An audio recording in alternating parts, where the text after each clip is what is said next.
Hipparchus, on Tranquility. Since men live for but a very short period, if their life is compared to the whole of time, they will, as it were, make a most beautiful journey if they pass through life with tranquility.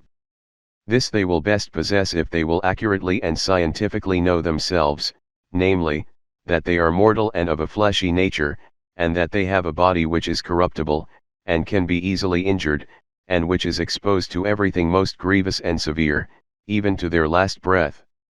In the first place, let us observe those things which happen to the body, such as pleurisy, pneumonia, frenzy, gout, strangury, dysentery, lethargy, epilepsy, ulcers, and 10,000 other diseases.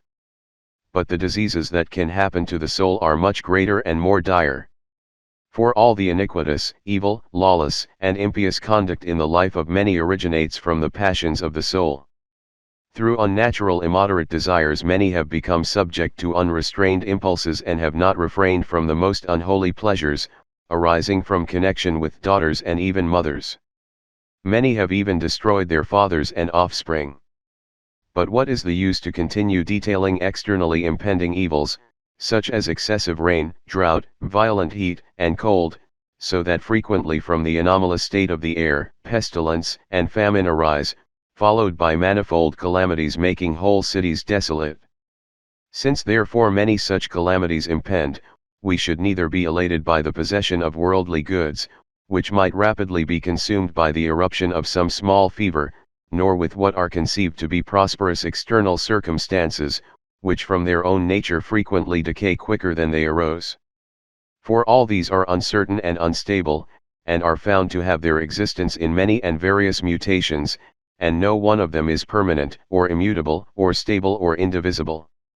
Considering these things well, and also being persuaded that if what is present and is imparted to us is able to remain for the smallest portion of time, it is as much as we ought to expect, we shall then live in tranquility, and with humor, generously bearing whatever may befall us.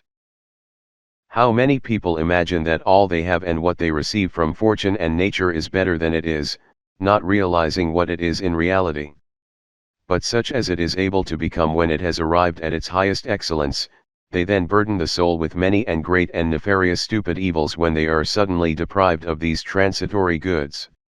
That is how they lead a most bitter and miserable life.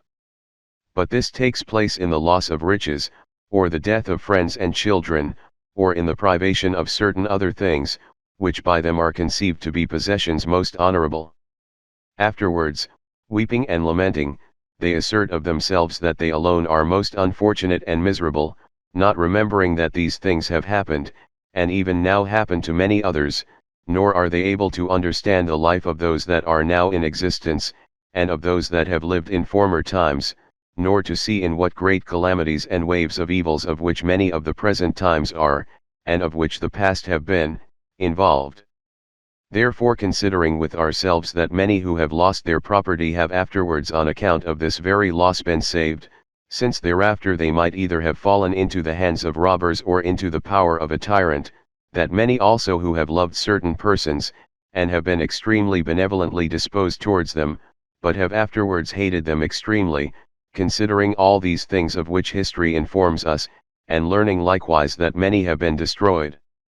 by their own children, and by those they have most dearly loved, and comparing our own life with that of those who have been more unhappy than we have been, and taking into account general human vicissitudes that happen to others besides ourselves, we shall pass through life with greater tranquility.